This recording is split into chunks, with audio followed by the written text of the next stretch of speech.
This clip is to introduce investment platform StashAway, which is becoming a popular platform in Singapore nowadays. This is the only and the best clip give you a perfect idea about StashAway. This clip consists of StashAway feature, StashAway plans, StashAway simple, how to deposit, important FAQ, my performance. Then let's see the main features one by one. One of the best features is the low management fee, which ranges between 0.2% and 0.8%. Considering the periodic rebalancing and active asset management service StashAway provide, the fee is pretty competitive, which is about 10% of typical fund house management fee, which is up to 5%. Next feature is that there is no minimum investment amount. Compared to other similar investment platform I may introduce next time, which offer around $10,000 as a minimum amount, this is also a good feature that there is no minimum investment amount. And this platform has no minimum lock-in period for any amount. And it also provides an automated rebalancing function for portfolio management. And its main investment portfolio is based on ETF, which has low management fee but provide good diversity in investment. Now, the most important content of this clip is about understanding various investment plans StashAway offers. StashAway has 3 plans. One is general investing, then goal-based investing, then the last one is income portfolio. And general investing has 2 sub-plans, which are core and higher risk plans. Then let's check out the 3 plans you see now on the screen one by one. The first plan we can check out is general investing. This is the most general plan out of 3 plans, and like what I just explained a while ago, it has 2 sub-plans consisting of core and higher risk plan. The core plan is a relatively conservative plan, and higher risk is literally a more aggressive plan. And from each plan, you can set a risk index directly by yourself. The definition of risk index is that you may lose your principal amount by a certain percentage in a year with 1% probability. This certain percentage is a risk index. For example, if the risk index is 10%, you have a 1% probability of losing up to 10% of your principal amount in a year. So a higher risk index means a more aggressive and higher risk investment plan. Now let's check out the core plan of general investing. You can set a risk index between 6.5% and 22% under the core plan. Let's take a look at how the portfolio plan looks like in case we set the risk index at 65%. As this is a pretty conservative and low risk plan, of course the main portfolio comes from government bond and corporate bond. As many as 78% of the total invested amount goes to the bond. Then now under the same core plan, let's set a risk index at 22%, which is the highest index we can set under the core plan. This 22% risk index is still not a high risk, but probably we can tell this as a mid-risk level. In this case, 20.5% of invested money goes to the government bond, 45% goes to the US stock market by ETF, and 18.5% goes to the stock market outside the US. It also put 15% into the commodity market, which I think this is mainly consists of gold future, and probably it will function as a hedge product against the rest portfolio. Now, let's check out the higher risk plan, which is also a part of the general investing plan beside core plan. You can set a risk index between 26% and 36% for a higher risk plan. And this is between mid-risk and high-risk plan. The most invested money goes to the stock market or in ETF forms. If we set the risk index at 26%, as you can see from this screen, 55.7% goes to the US stock market, 22.8% goes to the stock market beside the US, so in total over 78% of money goes to the stock market by ETF form.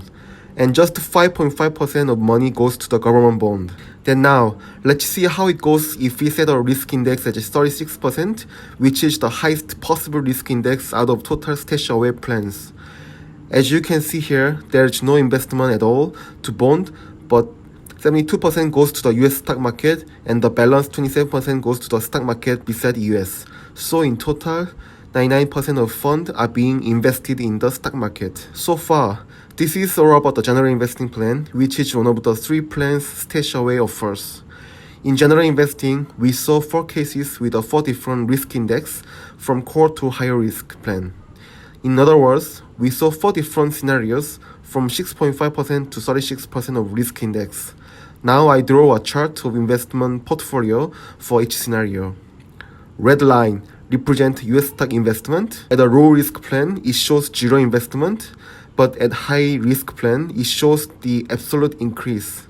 For stock investment outside the US market, it shows that the invested amount increased proportional to risk index. The blue line, which shows the opposite trend, is bond. It shows large investment as low risk index, but zero at high risk index.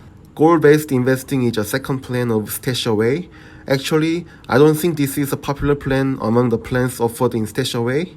This plan is basically all about simulation. It simulates and guides you how much you need to invest every month if you need monthly passive income after a certain period. For example, if you need 3,000 passive income monthly, this plan helps to calculate how much you must invest every month until your retirement age. Actually, this is kind of fun platform by trying various simulations. As you can see from the menu here, it provides you various kind of simulation from retirement, housing, child education, car emergency fund, business fund, marriage fund, travel fund, and etc. Then now, let's simulate the plan for retirement.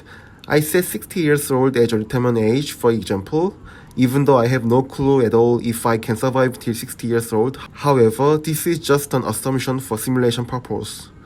And I assume I need 5,000 per month for retirement, and also assume that I can get 2,000 from CPF after retirement. Then you need 5,000 every month, but you get 2,000 from CPF, so you need 3,000 passive income out of StashAway after retirement until life expectancy, which is 90 years I set here in simulation. As you can see from this screen, in order to get 3,000 passive income, you will need to accumulate asset of over $1.7 million, and in order to achieve this asset, you will need to invest $2,200 up to $2,800 per month according to simulate calculation. Now, let's see how the goal-based investing plan looks like. As this investment character is designed for mid to long-term investment, 33% of the money goes to the bond market with a breakdown of 30% of government bond and 3% of corporate bond, and the US stock market by 36% and the rest stock market by 15%, so in total 51% of the fund goes to the stock market by ETF firms. It looks like a pretty balanced portfolio by stock, bond, and commodity. This portfolio is the same for any simulation you do for retirement, housing, or whatsoever. Now, let's check out the income portfolio, which is the last plan of StashAway. This is the most conservative plan. If you are a conservative and long-term investor, this plan can be a stable plan. You can see from the name itself, income portfolio objective is to generate sustainable income beside the growth in principal amount. It's similar to stock, which has a strong tendency of dividend payout. It has 3 components of portfolio, which are bond, consist of government bond and corporate bond, and equity, mainly by Singapore and US stock market, REIT, which is real estate investment trust. REIT is the investment that goes to the real estate related capital and shares and pays out dividend to investors. As the income portfolio is conservative, the risk index is as low as 12%. 54% goes to the bond market, 10% goes to the stock ETF market, and 35% goes to REIT. Out of 54% bond investment, 44% goes to corporate bond, which will be based on high-grade bond, not a kind of junk bond. As you can see, it mainly focused on payout enabled by bond and REIT. By looking at the character of a portfolio, it is less volatile to market variance. Next product I will introduce is StashAway Simple, which is introduced in 2019. This is nothing special but a kind of fixed deposit product. The strength is that this offers higher interest than typical fixed deposit offered in the typical banks. Interest of 1.9% is not a guaranteed but a kind of confidence level of interest rate you can get out of this account, which also offer you a perfect freedom. If you have no idea what to invest and you just want to increase the portion of cash in your portfolio, this is probably a stable plan. There is no management fee, no lock-in period, no minimum or maximum deposit amount, no restriction at all. Now, let's see how to deposit money to invest in StashAway. Fund source can be from a personal bank account or from SRS account. Actually, as we can invest through SRS account, this is the reason why I start to invest in StashAway. In addition, whether you invest through a personal bank account or SRS, you can deposit by one time or by monthly recurring plans. For example, if you have a 12,000 to invest, you can deposit all by one go, or you can deposit $1,000 per month by gyro over 12 months to hedge the risk. Now, let me clear one of the popular frequently asked questions you might be wondering. This is what my friend in Singapore also asked. This is why I had to check it out. What would happen to money that investor invested if StashAway acquired, goes public, or closed? As StashAway is a relatively new startup company, there is no reference and track record in the market. So maybe it is difficult to have a confidence over StashAway yet. However, the answer is what you can see from the screen. These are extracts from their website. You can just refer to the sentence marked in red color.